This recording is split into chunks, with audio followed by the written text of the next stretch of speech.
Greetings, Earthlings. My name is Capacity Moon 90, and, well, this video is going to be different because this time I'm not going to be playing games, but I'm going to be working on an experiment.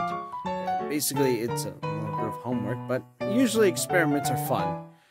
Okay, today we're going to learn about, we're going to do a little. This experiment involves trying to test how fast water can go through certain objects.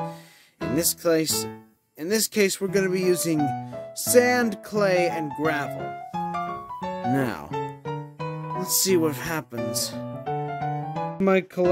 Here's my collection of sand, gravel, and clay. I had to put them in separate cups to test out the experiment.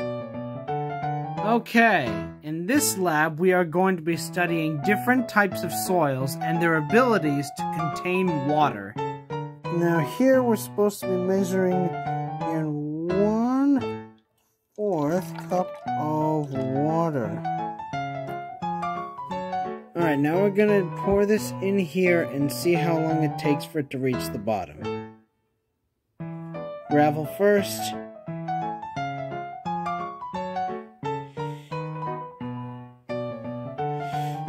Oh, apparently the gravel didn't contain any of the water at all. All the cracks. And they're rocks, after all. Next experiment, we have sand. Let's see how long it takes.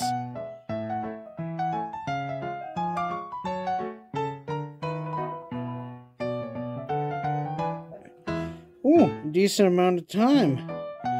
Had to absorb most of it, but yeah, I think it did well.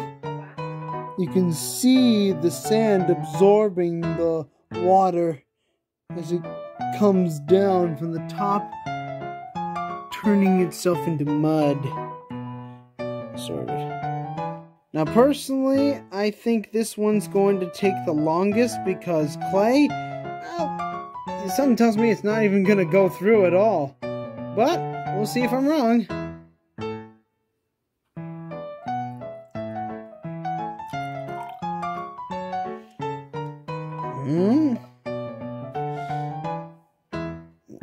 Not even a single drop. I don't think it's going to reach the bottom at all. Then again, I could be wrong. Highly compressed.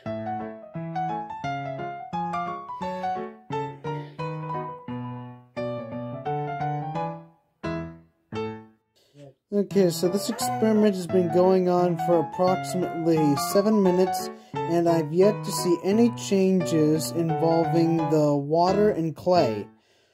I don't think it's going to go through that at all. No bubbles.